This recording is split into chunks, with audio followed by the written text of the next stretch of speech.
Hello and welcome to the webinar. So today we're going to be talking about how to get ahead as a mobile product manager, and we're going to go through some key trends, some data, and actionable insights. Let's see. So it is a beautiful day in Seattle, and we are really pumped to bring this webinar to you. So today, what we're going to be covering is a recap of the data from our survey of 200 PMs. We're going to focus on how to leverage learnings to get ahead through practical, actionable tips from mobile PMs doing it best. So we're going to cover data around decision-making, engaging success, 26 metrics that matter for today's mobile PMs, with tips to choose which ones work best for you. We'll talk about tips to gather feedback and how to use it to improve your mobile product. We'll talk through a list of the most popular SDKs for mobile product managers, tips to improve your technical skills, some of the biggest product management challenges and tips to help you overcome them. And at the end, we'll leave you with some future predictions and mobile product management trends to watch. But before we dive in, some quick housekeeping. If you have questions for us, please pop them in the chat box. We'll be sure to send out the deck afterward. We'll send the recording so you can share it around with your teammates who maybe couldn't join us today. So you may be thinking, why are two marketers leading this webinar? Well, the answer is because we're great listeners. We have the privilege to work with dozens of leading mobile PMs from companies like T-Mobile, Zillow, Microsoft, Concur, and Starbucks. And today we're really excited to share what we've learned from them, what we've learned from the survey takers, and our experience in mobile. So I'm Emily Carrion. I'm the head of marketing at Apptentive. And this is my fourth startup, and I really love working with mobile and apps and helping customers do the best for their customers. And I'm Ashley Sepperman. I'm Apptentive's head of content, and I hope that I'm able to bring some really specific insight into today's conversation from our survey. I worked closely with all of the survey respondents to really understand where their minds are, what they're thinking about, what's top of mind for them. And I'm excited to be able to share that with you guys today. Awesome. Well, let's share a little bit about Apptentive and why we're sharing this webinar with you today. So the short story is that our software is the best way for companies to understand, to engage, and maintain customer relationships at scale.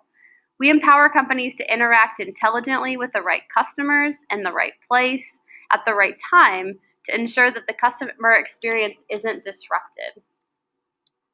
And specifically what we do for PMs is we help you hear from a greater percentage of your audience. 25% is way more than the typical 1% that you're probably hearing from. We help you learn about how your customers feel about your brand, help you proactively build long-lasting customer relationships. We also help you intercept negative reviews before they reach the App Store and reroute that negative feedback so you can actually win back disappointed customers. We'll also help you focus on collecting more feedback, just up the volume of feedback to help you pinpoint where improvements need to be made, help you uncover bugs or abandonment issues, and overall will significantly help you grow customer loyalty. So here's kind of a short version of what it looks like. So if you start from the left, in-app messaging, or what we call notes, are ways to highlight new features, encourage app version upgrades, share a new piece of content, acknowledge if something goes wrong, make announcements, offer promotions, all sorts of things like that. Really, it's the world is your oyster there. Moving on to native surveys. So unlike traditional surveys that happen on email or the web, Apptentive is able to help you provide the tools to target your customer in-app, so at the right optimal time in the place. Apptentive surveys they're really simple and easy to implement and can be changed without updating your app. Customer feedback, so we help you collect unstructured feedback. So when a customer is experiencing an issue, has feedback, or just wants to talk, it's essential that you have a channel like in your app so that you don't have to send them somewhere else. And then for customer support, we call this message center. So whether your customer service reps are a team of one or a team of hundreds, our dashboard makes it really easy to respond to customer feedback and have that response reach the customer in-app. You can use our dashboard directly, or you can sync to your customer service tools you already use, so places like Zendesk or Salesforce Desk, so that you can deliver customer success on your terms. But Ashley, why don't you take it away? Sure thing. So let's take a minute just to kind of set the stage around why this topic is so important for PMs before we dive into the data. So as consumers continue to rapidly increase their mobile engagement, companies in every industry really have adopted mobile strategies throughout their products. And it's safe to say today that mobile is now standard practice for even the most incumbent large companies, especially as more mobile teams continue to pop up and expand. So on this slide here, this data is from Mary Meeker's 2017 Internet Trends report that was released last week. And as you can see from her stats, the mobile channel still continues to pull massive market share gains and really has become the main way that people consume digital content. This is an extraordinary impact on all industries, even if their product is not digital or mobile. So to understand mobile's impact specifically on product management across industries, we recently surveyed over 200 mobile PMs to help just everybody in this field understand how their jobs and how their mobile products stack up against their peers, along with tips for improving technical skills, measuring success, facing challenges, how to get ahead, everything that we're going to really cover today. We also did this survey back in 2015. So we compared the data from this year's results, from our 2015 results, to really understand readers to help people understand what's changed over the last 2 years. You can see the guide here, and you can download it using the bit.ly link, and I believe it's also in the chat box. There's a link there. You can go right to it. And I highly encourage you to really grab a copy of this guide to read through it in its entirety, although we are going to share highlights today. So first up, now that we kind of set the stage, let's start by looking at what the average product or mobile product manager looks like demographically. So the average mobile product manager. This demographic data has really shifted quite a bit from the first time we ran this survey back in 2015. In 2017, the average mobile product manager has been working in their field for 4 to 6 years. They're between 26 and 35 years old, identify as male, and are paid around $100,000 to $150,000 yearly for their work. And on to industry. So to understand the types of products our PM respondents work on, we asked what industries they're in. The results were diverse. We had 39% work in technology, 18% in retail, 10% in banking, 8% in healthcare, 5 in travel, 3 in media, 3 in entertainment, and 13 in other. And this other category, just to kind of give some insight, included respondents from gambling, fashion, telecom, e-commerce, and real estate. So we think there's really been a huge shift toward mobile product management across industries over the last couple of years as more companies continue to adopt more mobile strategies. And then lastly, onto platforms. So we saw a big shift in the platforms respondents work on. More mobile PMs this year now work on both iOS and Android. And we also saw a sizable shift towards PMs working on Windows Phone as well. So the next thing we wanted to talk about is how you make decisions. So product managers, you have some of the most challenging jobs within any organization, purely due to the number of people across different teams who must weigh in with feedback in order to make product decisions. You have a tough job. The larger the team, the more voices who need to be heard, and the more complex your job ultimately becomes. So you answered to many voices, and we wanted to understand how complex the mobile decision process typically is. So we asked our survey respondents, who are the decision makers when changes are made to the mobile app? And based on their responses, you can see here, it's clear that product teams still have a huge, if not the final say when it comes to decisions made within mobile apps. But our data also shows many more teams have also become involved in the mobile app decision-making process. This is good news because it points to greater investment in mobile across teams. It's great to tie the success of mobile experience to multiple teams, as it means that more companies have begun to leverage mobile as a legitimate business channel. But on the flip side, adding more seats at the decision-making table makes your job a lot more complicated. So are you familiar with the All Recipes Dinner Spinner app? I used it to find a ribs recipe this weekend. That sounds amazing. Delicious. This app is awesome. So All Recipes is one of our customers, and for them, positive customer feedback, it's really crucial for the expansion of their user-generated platform and business. So before partnering with Apptentive, they really wanted their customer feedback, it began to plateau. They wanted proactive feedback to learn not just from the vocal minority, but also from the silent majority of customers, those who, they're most likely to be the happy fans. They thought that by hearing from those fans, they could help them deliver better product decisions.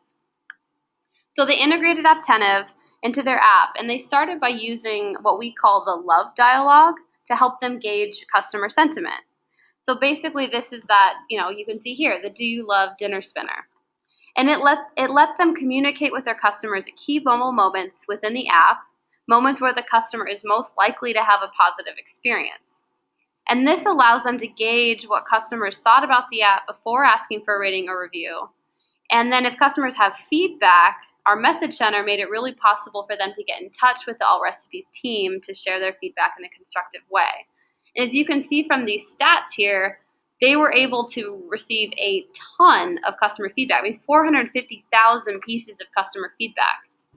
They also were able to boost their app ratings and maintain an 85% love ratio, which is 28% higher than the average app's love ratio. And the love ratio really helps them gauge, basically it's an algorithm that Apptentive has that can tell, it measures sentiment, it takes in review data to see, are these real actual reviews and that sort of thing. I'm happy to talk more about that afterward, but they're really proud about this. So when it comes to mobile products, success can be measured in a lot of ways, and it looks different for every company. So here are a handful of their responses around how to measure personal success. It could be around creating a product that customers love, hearing good feedback from your boss, or as long as I'm continually learning, all these sorts of things. And then and this is a piece of the guide that you should download. We were super interested to hear this open-ended feedback from our responses or from our respondents. I don't know about you, Emily, but I had an awesome time combing through what everybody said, and it also kind of makes the case for open-ended feedback. This is a unique way to hear from somebody else, specifically how they're feeling about a certain topic. Yeah, you're totally right. And everyone had such a different way to measure it, which makes total sense.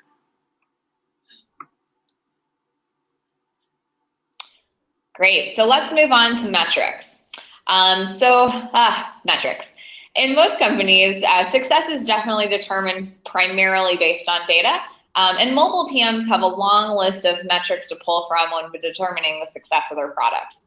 So although it's great to have options, the sheer volume of metrics to choose from can make selecting the right ones really challenging for your product.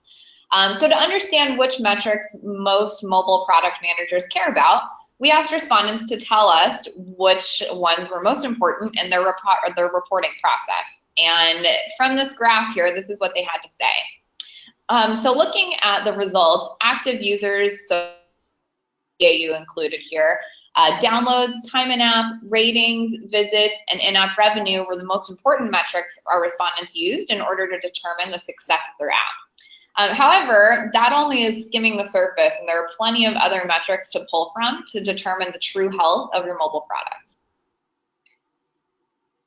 So we found, just based on our conversations and based on our customers that we've worked with, there are 26 metrics that matter to mobile PMs. And we've broken them down into 6 categories for today's discussion, just so you can actually make the most of this data and implement it based on your individual goals. So we'll start with the first 2 here. So the first category is customer activity and engagement. So activity and engagement metrics can include many popular metrics that mobile PMs regularly track. Most are tracked daily, weekly, or monthly, and a lot of these activities about customers can fall into this category. So we have a few here, including downloads, MAU, DAU, session length, session interval, and time in app. The second category is our onboarding and activation. So onboarding customers and activating their engagement really is all about product adoption and ease of use. It's crucial for your customers to find your product easy to integrate and begin using. And data in this category can help you understand how customers perceive your current onboarding process, along with sharing insight around what you can change in order to make it smoother. So in this category, we like to look at data around org creation, integration dates, account launches, and when collaborators have been added. So category number 3 is conversion and retention. Conversion and retention might look very different depending on your company, but even though they can be a bit ambiguous, these metrics often offer crucial insight into your app's overall health. We really recommend working closely with your marketing team as marketers to set goals and strategies around how to move these metrics in the right direction. Both folks on the product side of the house and on the marketing side of the house care deeply and do lots and lots of things to move these metrics in the right way, the right direction. So metrics in this category include conversion rate, churn, retention, the love score or love ratio that Emily mentioned earlier. We can talk more about that later, and our cost per loyal customer. And in our great that it's cost per loyal customer and just not cost per customer, or not cost per lead, or I think this really is important distinction. Absolutely. So many people track just their cost per customer, but taking it up a step and saying cost per loyal customer, that's the thing that you really want to encourage. And we think that that's the right metric that you should be tracking. All right, so for our fourth category here, we've got customer segmentation and growth. So segmenting customers is a great way to plan acquisition, engagement, and also growth strategies. When you recommend looking at demographic data to start segmenting, we recommend you starting there. And then you can couple that by looking at the engagement metrics we covered above to expand your segments. So a couple of the important demographic data sets to keep an eye on include tier, industry, country, count of collaborators by job function, and also the count of your iOS and Android apps. All right, and I know this is a lot, so here are our last two categories. So number 5, we've got revenue. So revenue goals come from the top down, and it's not enough to simply know how much money your mobile product is bringing in. We bet your CEO and leadership team is constantly iterating on the company's revenue goals, so understanding how your mobile product fits into the grand scheme of things is really imperative to gauging success. There are 3 metrics that we recommend tracking that fall into this category. So starting at the top, download revenue for paid apps, in-app revenue, and LTV, which is lifetime value.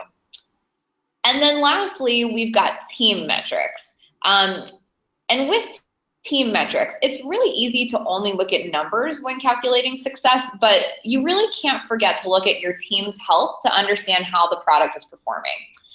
So it's important to gather data on everyone involved when you're looking at these metrics to really understand how the internal machine you've got going is moving and grooving. So the 3 metrics we recommend tracking here are quality of your features released. And again, these can be a little bit ambiguous, but it's up to you to really determine how you can answer this internally. Second, we've got timing of features released. Did you hit your deadlines, or was it a little delayed? And then team sentiment, or as we like to call it, team love score. So really understanding how your team is feeling about a release or a feature in the same way that you would spend time understanding how your customers feel about your company in general. I'm so glad to see team in there because sometimes we forget that piece. Totally, and if you want to keep making great products, you have to have a happy team behind it. Makes total sense. Well, next I wanted to talk about one of my favorite things, which is about gathering mobile feedback. So when it comes to making product decisions, gathering and implementing feedback from your mobile customers is the best way to truly understand how you can improve your mobile experience. So we asked survey respondents how often they gather customer feedback. As you can see from this chart, we saw a slight increase in the year-over-year cadence of asking for feedback. More respondents now ask for customer feedback monthly.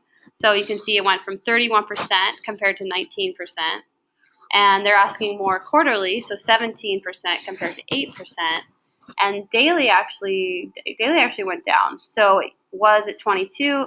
So now it's at 22, and before it was at 44. So now that we have a baseline for the importance of the cadence around gathering customer feedback, let's look at the different ways that mobile PMs gather feedback. I found this super fascinating.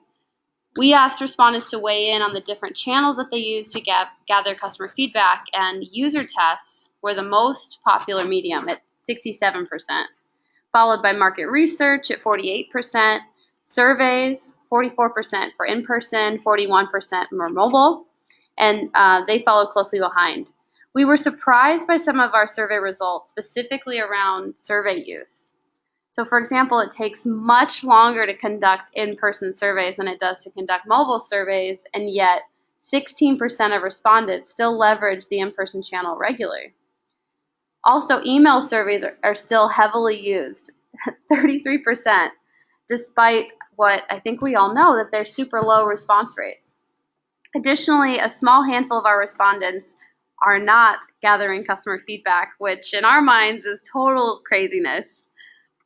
So our big takeaway from this data is that we still have a long way to go in educating our community around the importance and correct use of surveys to gather feedback so that your time commitment matches your survey's impact. Yeah, I really believe that strongly. Some of these things take a long time, and there's there's some shortcuts that we're happy to help with. I also can't believe that on that last slide, 3% are not gathering customer feedback. No. I know. Yeah, that's pretty scary. I wanted to give you guys an example of a very large international beverage company that may or may not be headquartered in Seattle. So this example really highlights the importance of gathering and implementing mobile customer feedback.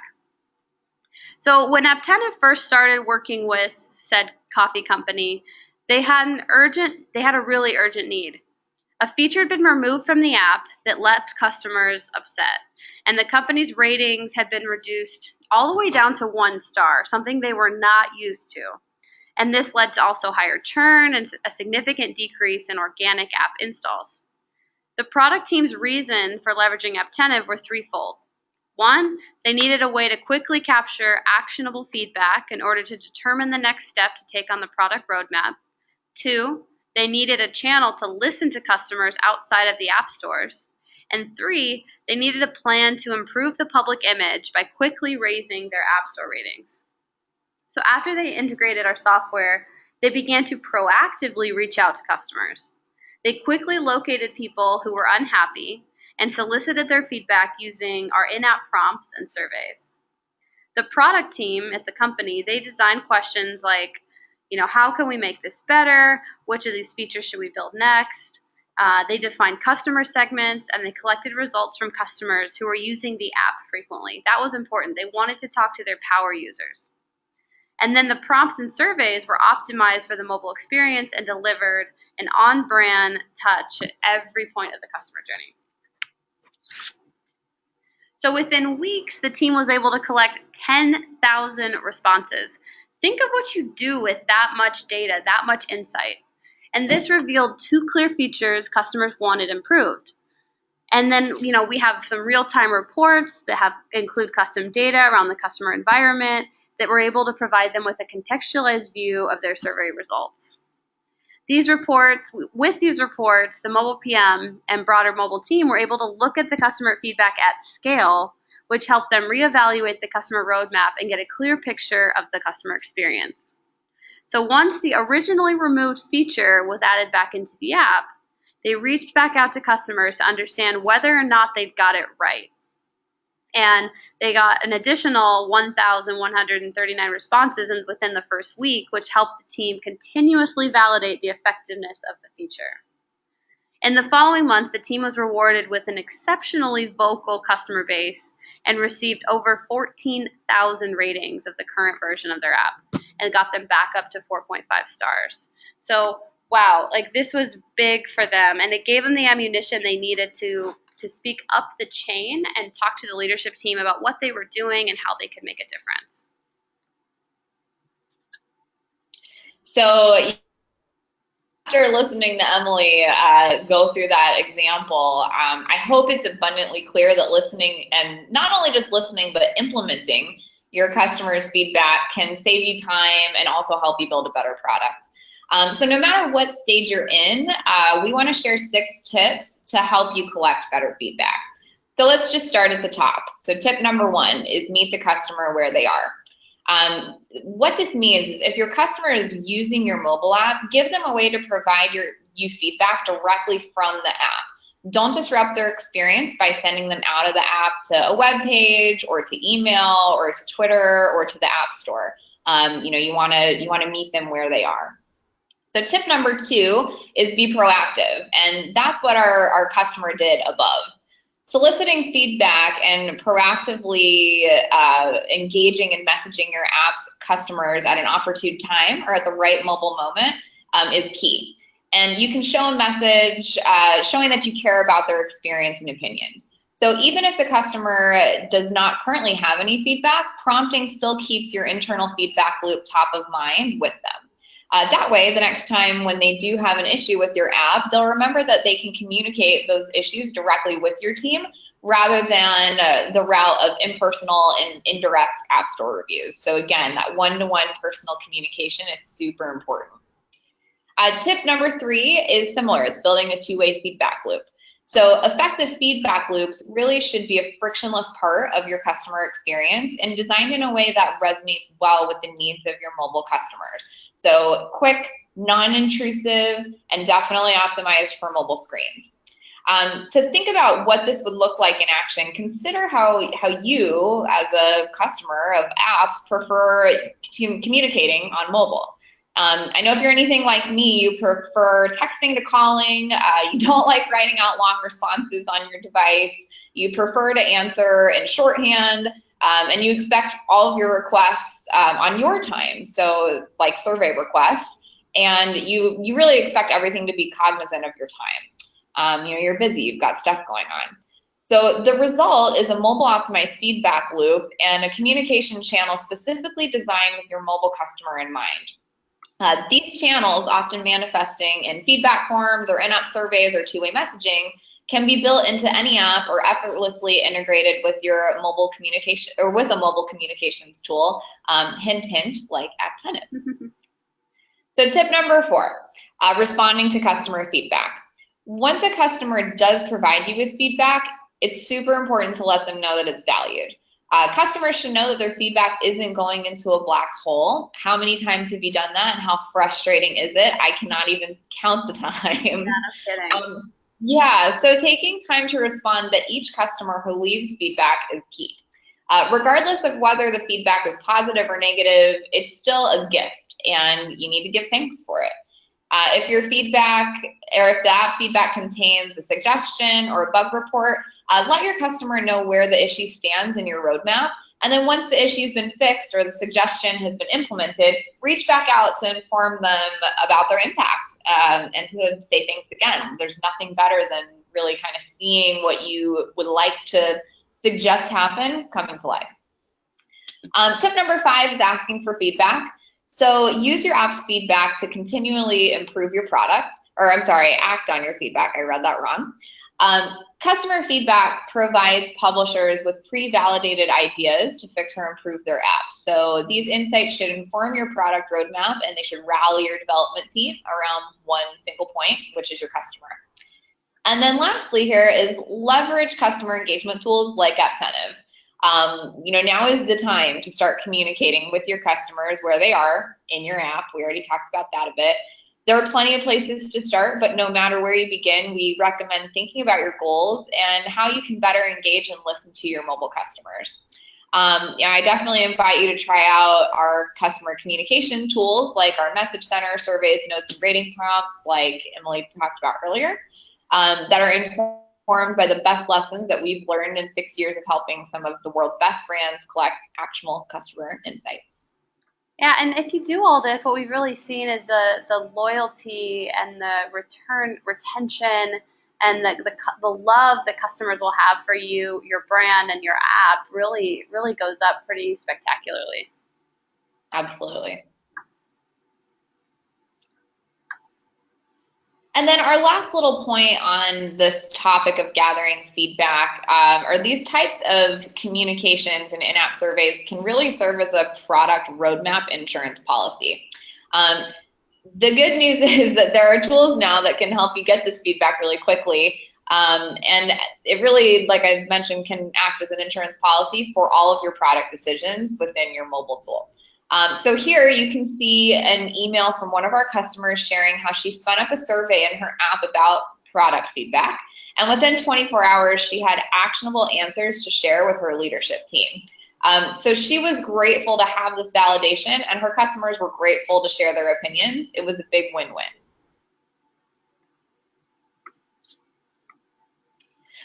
So moving right along, let's talk a little bit about popular SDKs for mobile PMs.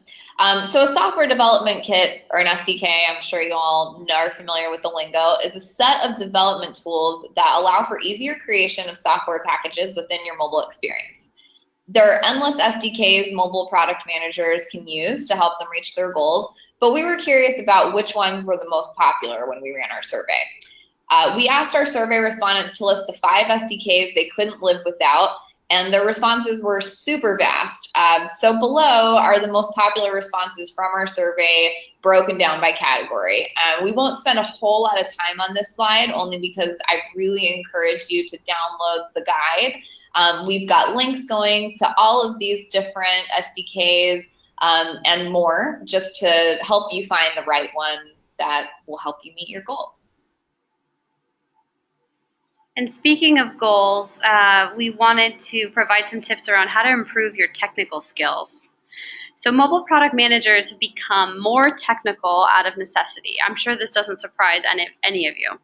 And the higher the technical skill level, the easier it is to work with engineering teams and deliver products, fixes, and additions. So unsurprisingly, this year's survey respondents consider themselves to be slightly more technical than the respondents in 2015, especially when it comes to handling basic troubleshooting.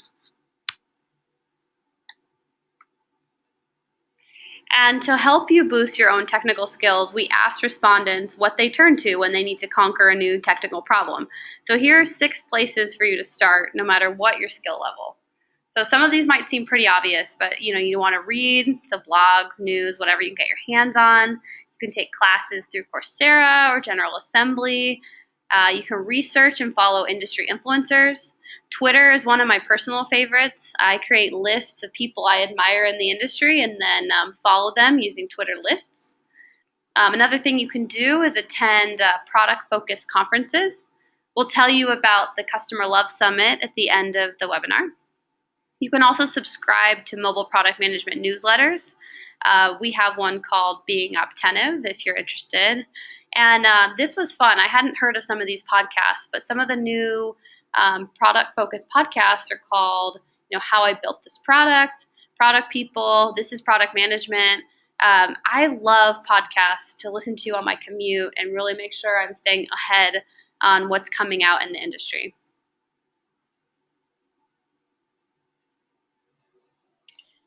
So with all of this awesome information that we've shared so far, and as many incredible things as our respondents have been doing in their jobs, we'd be remiss to leave out the challenges.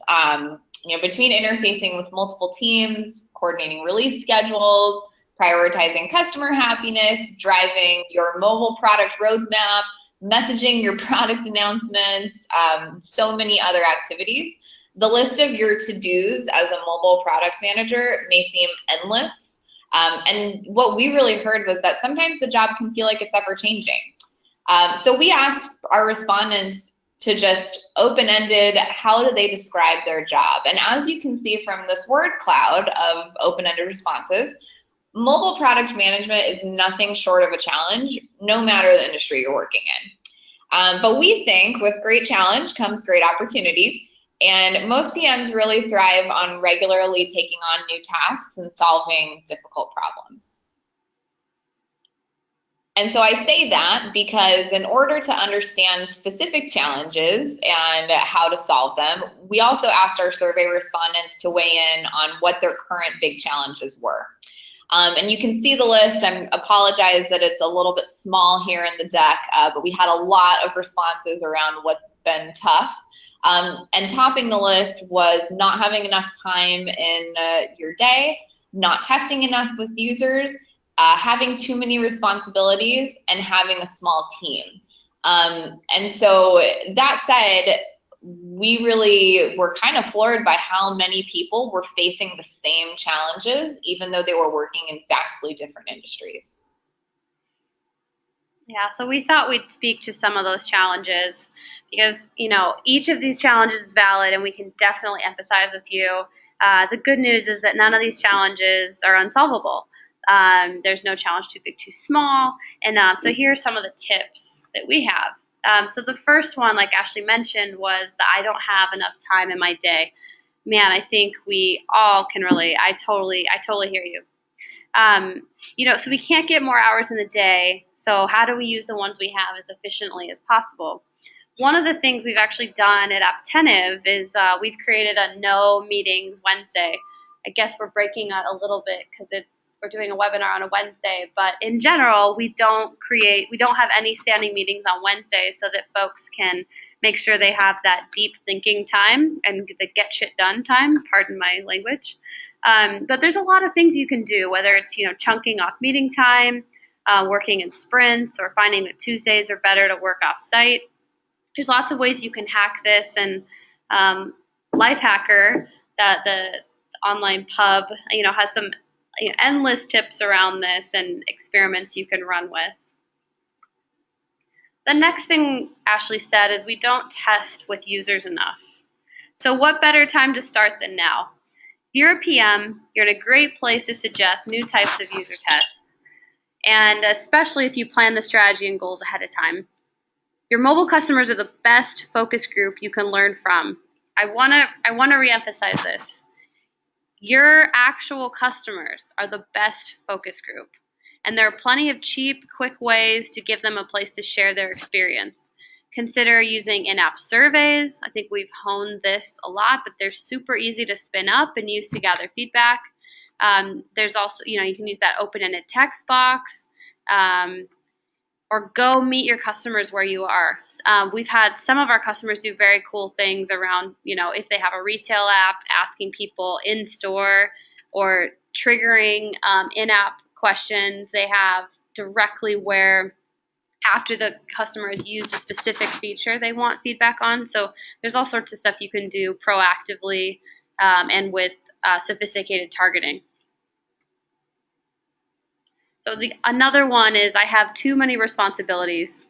So similar to not having enough time in your day or feeling overwhelmed with tasks, we get it. It can become paralyzing. If you feel like you have too much to do, it might be time to restructure your to-do list in order to adjust the priorities of your responsibilities. Maybe you can rephrase your tasks as questions, or maybe start following the 1 to 3 to 5 to-do list rule. Whatever you decide, be sure to constantly question the priority level of the work you must complete. On our team, we have we do a quadrant report with priorities on the left side and then tasks on the right side. And the goal is that by the end of the week, all the priorities are done ahead of the tasks. Another pain point we're hearing is my team is too small. Yes, all of our teams are too small. Here's the thing, though, that no matter the size of your team, you'll always feel like you could have another teammate. I know I do. But when you feel this way, it's a good sign that you're setting BHAGs, those big, hairy, audacious goals, which is what every team should strive for. We should all strive for that. If you're truly having a resourcing issue, it's always worth talking with your manager to understand your team's hiring plan, because perhaps you have insight that they might not know about. And above all, make sure you're able to prove the product's worth by calculating its ROI. You can use some of those metrics Ashley went through before, and this can help you present the case to ask for more resources. We find that if you can always track it back to revenue and show the value of retention, which you can definitely equate to revenue, that will definitely help you make your case, and have provide you with more influence. But Ash, I'm really excited for this next section about trends for the future. Same. So, well, first off, you guys, we've covered so much already. Thank you for sticking with us. Almost everyone has stayed on this whole time, which is awesome to hear. So hopefully now that we've got some actionable pieces, let's look ahead and switch gears to look at what is potentially next in the rest of this year and also beyond. We talked a lot about respondents or answers to this question already, and we did ask open-ended what they were thinking about and what was top of mind for them in the next few months. And we'll pick 3 today to talk about in depth. So we'll just dive right in. So trend number 1, changes in user expectations means tracking customer sentiment moves to the front and center. So what do we mean by this? Now more than ever before, customers have 3 primary expectations when it comes to mobile. So 1, they expect the experience to look good. 2, they expect it to be meaningful. And 3, that it allows for their ever-changing needs. And as omni-channel engagement with brands we love becomes more ingrained in our customer journeys, what we expect to get out of these experiences is also constantly evolving. In order to deliver, we think mobile PMs must listen to and engage with their customers more than ever before to really ensure that they understand customer sentiment and can align their product with quick shifting customer needs. So we have a pro tip with some tips here in order to set yourself up for success. A few are understanding willingness to recommend, so leveraging surveys to send NPS questions is a good example. Giving the opportunity for this open-ended feedback we keep talking about, monitoring your brand's social channels and also responding when people reach out. And then lastly, encouraging easy, direct customer feedback across your entire digital experience. So everything, even outside of your mobile channel, should all really work together. Trend number 2 is software development becomes customer-centric. So we'll back up a little bit to help explain this one. So the stereotypical profile of software engineers kind of focuses on individualism. They often work in silos, they can't be bothered by general business priorities, and they certainly aren't interested in interfacing with customers. And so although the stereotype might be accurate for some, in general, I think this profile is archaic and honestly kind of offensive. It's a persona of the past with engineers. Engineers who thrive in today's increasingly customer-centric organizations really are just that. They care deeply about customer experience. They strive to align their projects with their business's bottom lines. And they do put the customer at the heart of everything they build. So with the adoption of shorter sprint cycles, agile methodologies, and breaking down silos between internal teams, these engineering orgs can be more focused on the customer experience than they ever could before.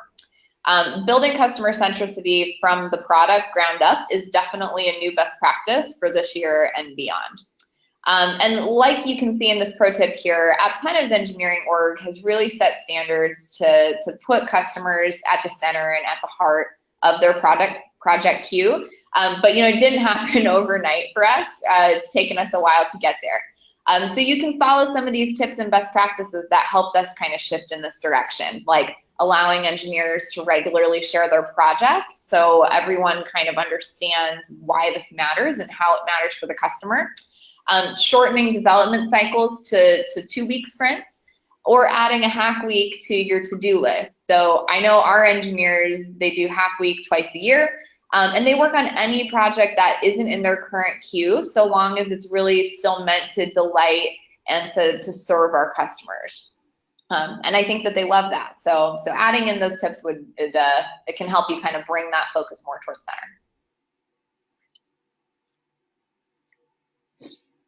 And then lastly here, the last trend is that retention becomes the most important metric for mobile PMs. So the data needed to make mobile business decisions, like we've already talked about multiple times today, it's more available in today's product management world than it's ever been, but availability doesn't necessarily convey importance here. So more than every other metric, we're really predicting that retention will be top of mind for mobile PMs across industries this year. And so to spend a little bit of time talking about how you can kind of make retention your most important metric, here are 5 tips. So tip number 1 is launching a Voice of the Customer initiative to gather more feedback. Tip 2 is using contextually relevant messaging, and like we've talked about, proactively engaging with your customers ahead of time before they have a problem. 3 is letting customers know that you care and that they're valued, super important. 4 is giving customers a reason to come back to you through keeping your content fresh, doing in-app promotions, and more. And then lastly here, understanding the math of the app business. So this is something that we've written a lot about. It can help you measure your retention strategies. And we'll send around some content, maybe in the chat box, that can kind of help show more around understanding the math. Yeah, retention is so important, and understanding how to, speak to that within the org makes all the difference. For sure. Okay, so I am really excited about this cool opportunity. We have thank you, Ashley, so much for putting together this guide and for helping us put together this content for the webinar. I wanted to take this opportunity to share with all of you a very cool opportunity. So in July, we're hosting our first ever Customer Love Summit, and we're doing it for customer obsessed. We're doing it for customer obsessed brands. So it's mostly for mobile product managers just like you. There will also be some mobile marketers and customer experience experts. And we heard that at most conferences you go to, there's too many vendors and there's not enough time for you to talk to your peers. So we're going to do something a little bit different at our summit. We're going to make sure that there's lots of time for peer matchmaking and that our speakers get really tactical. They tell you what works and what doesn't work. So you can learn from them and not make their same mistakes. We have a truly all-star cast of speakers signed up. I'm really excited about this. So some additions are, we have Brooks Gooddale, the VP of Digital Experience and Innovation at Buffalo Wild Wings, and Laura Pozzi, Mobile Experience Supervisor at Lilly Pulitzer. But moral of the story is these folks have been in the trenches just like you. They figured out how to use customer data to make decisions. They are expert at leveraging feedback, and they are, oh man, I've been talking to all of them, and they're really excited to share with all of you. So I hope you can join us. Just look at the brands on here. Like we've got T-Mobile, we've got Disney, we've got Gap. I mean, right, if you're learning from anybody, like these are the folks that you really should be learning from, right? I know, they've been there, done that. And totally. So tickets are just $397. And the good news is there's still time to get early bird discounts. So you can use early bird discount through our website, and if you use the code all you need is love, yes, we're super corny over here, all you need is love, to get an additional $50 off. Anyway, we'd love to see you there. Getting off soapbox now. Emily and I will also be there, so we would be happy to talk more about what we discussed in today's webinar with you guys. I love that. I love that. But now we wanted to turn it over to you. So pop your questions in the chat box. As it says here, we'll send over the deck and recording afterward. And here's the link again to the awesome report that Ashley put together. So I'm just going to pop over and see what questions you guys have.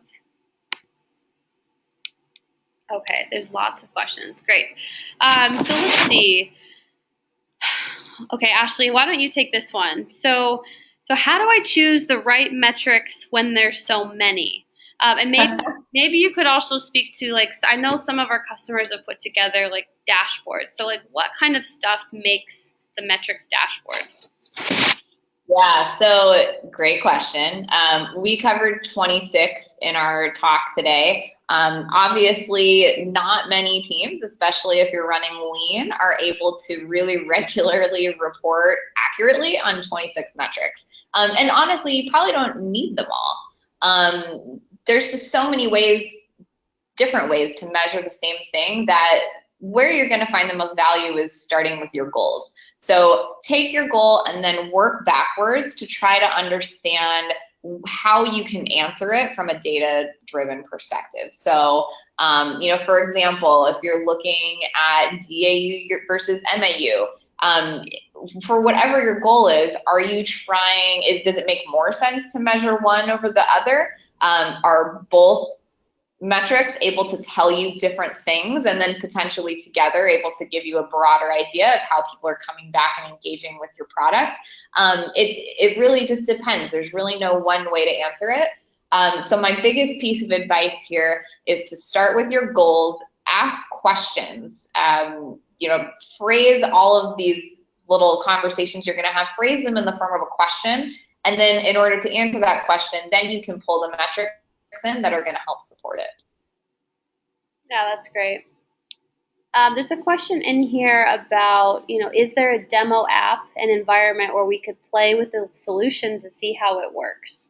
Well, the great news is we have a team of customer experience experts who would love to show you how this works. So feel free to ping us afterward, and we'll set you up with your very own an intro to one of our teammates, and they'll walk you through everything that Apptentive can do. So happy to help there. Or even just do it now. Throw your email into the chat box, and we can get back to you that way. Make it easy. Oh, good idea, Ash. Okay, this is an interesting question. So it says, are your onboarding and activation metrics more B2B focused? They don't seem to apply to individual consumer activation. I think this is probably referring to some of the stuff around how, Ashley, you were talking about collaborators and some of those other metrics. Can you speak to that? Yeah, so looking at onboarding and activation, I believe the metrics we covered there were around org creation, integration, account launching, and collab additions. So the long and short of it is, yes, those metrics are primarily more B2B focused. Not B2C focused. In a B2C environment, there will be no collaborators.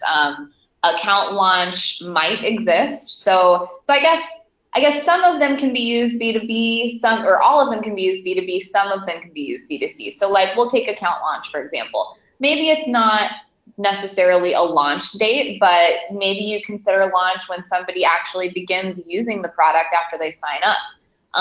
Integration might not be like tracking and actually integrating over a few days or weeks, but maybe you consider that, when people start actually using the software, using your product. So that's totally right. Maybe next time we can separate these, because I know coming from a B2B world and also a B2C world, it's not possible to use the same metrics. So maybe we can break these out into both the next time we talk about this. It's an awesome suggestion. But just so you can actually have some actionable tips from what we did today, look at these and use different language. So instead of integration, say, I guess usage or something like that, that can still tell you the same thing that this metric would share, but is more B2C oriented. Yeah, that makes sense. We can totally follow up afterward with that as well. For sure. So this is an interesting question. So it says, we are more web-based tech company, but as a mobile PM, I want to increase my app's effectiveness. Do you have any suggestions? That is interesting. So I'm just so interested, like, what industry are you in? What do you consider effective? It really goes back to those goals. It's so hard to have limited information in order to answer fully. Well, Ash, maybe you could speak to some of some of the marketing tactics that we've recommended to folks to help them market their app and drive customers to their app. Yeah. So I guess if you're more web-based, I think something we didn't talk about today that is definitely more of a marketing strategy. So if you're on I'm assuming you're on the product side, but I highly encourage you to sit with your marketing team to come up with a good plan for this sort of stuff. This will be one of those initiatives where cross-team communication will yield a better result than just approaching it individually. But first off, I would encourage you to kind of take a look at what your experience shows on the web-based version. And what does this really, like, is your app mentioned? Do people know that you have an app? What can they do in the app that they can't do on the web that could encourage usage? There are so many of those stories, and as marketers and as product folks, all of this makes sense to us so just easily that we kind of gloss over it sometimes, So sitting back with your marketing team, looking at your existing experience and saying, okay, well, we could promote the app in this way, or why don't we talk about it here? Why don't we link to it here? Those types of conversations might seem very obvious, but you'd be shocked at how many people don't have them because they think it's so obvious. So that's where I would start. Emily, do you want to maybe add some color past that? Yeah, I think you're right that the answer is it depends. There's some great stuff you can do around ASO to make sure that your app gets found organically. So stuff like making sure you have high ratings, that you update your app frequently, that your keywords make sense so people can find you. And there's a lot of tips around there. And then there's kind of classic marketing like where does your audience find you? What do they read? What are they on? Who are the influencers in that area? We could go on and on and on. You get two marketers talking about marketing, and oh geez. Yeah, the one thing I do want to maybe follow up though is, we've already said it's important to talk to your marketing team about this stuff. Make sure that regardless of your channel, web, app, otherwise, make sure all of those things are working together. So don't just be picking keywords that are random for your app that you might not be using for your web channel. That's really important. So this next question is, do you have any feedback specific to enterprise mobile PM versus consumer-facing PM? And then he goes into a little bit more depth. So for example, should it be web app versus native or hybrid? How do you manage stakeholders versus working with the marketing department? And this is a question I'd love to follow up with afterward because I have so many follow-up questions to ask you in order to really get down to this. But I guess at a high level, what I would say is your audience is going to be very different depending on if you're a consumer app versus an enterprise app. And so in terms of how you pick whether you're doing a web app versus native or hybrid, I would say it really depends on, what we would call your persona. Like, what do they use? How do they do the jobs that they need to do? And build according to your audience, right? To your consumers. And then, Ash, do you want to add to that? Yeah, so I'm pulling the link up right now. We have a guide called the Advanced Guide to Mobile Product Management. We actually go into this idea of web, native, or hybrid app pretty in depth. So I'm going to throw this link into the chat box here. You guys download this. Definitely, if this was your question, I highly encourage you to read this. Let's see here. Okay, yeah, we'll throw this in there, and then take a peek. It will absolutely help you. I guess just in terms of thinking about it from your perspective and your goals. The only other thing I'll maybe comment on is understanding what features are going to require the different types of code. So like native code, or considering current and future app functionality, looking ahead and not boxing yourself in just for the short term. And then also knowing your current performance limitations and kind of what you want to get out of. Those are all things that you need to really spend a lot of time thinking about before you decide. Yeah, that's great advice. So we're running out of time, so I wanted to end with this question about retention. The question is, what is the one user metric that is most closely related to customer retention? Often in the short term, A/B tests, we lose the customer retention visibility. So is there a specific metric that should never go south? That's a great question. Ash, can you speak to how we recommend people, like how do the apps we work with, how do they measure retention? Yeah, well, so retention is hard. Retention, it looks different for everybody too. One way that you can measure retention is if you're looking at your average revenue per user. You can look at your, like we talked about earlier, cost per install, cost per loyal user. You can look at engagement metrics. You can look at your love ratio. And there's so many more. But retention, the way that we look at it and the exact metric we use is, so we say, we look at aggregate retention, and what that equals to is your number of monthly active users over your number of installs. And then, so that's aggregate, that's of all time. If you're looking for retention in a given time period, you're gonna need to look at the number of your users retained at the end of that specific time period over and divided by the number of installs at the start of that time period to understand how many people are leaving you. So basically like cohort analysis, it sounds like. Yeah, for sure. But if you're looking for like the exact formula, that's how we help our customers calculate it. Awesome. Thanks for sharing that. Well, I wanted to thank all of you for joining us. This has been really fun. We will send out all these resources that we mentioned today so that you have easy access to them. We'll share the recording, we'll share the slides. And the other good news is that for the next webinar, we're going to do a panel of highlighting multiple PMs that we work with so that they can share their war stories, what's working, what's not.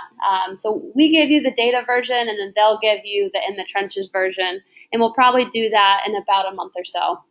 But again, thank you for joining us. Have an awesome rest of your day. I hope it's as sunny where you are as it is in Seattle today. Yeah, thanks, Ashley. This has been fun. Thanks, everybody. That was awesome.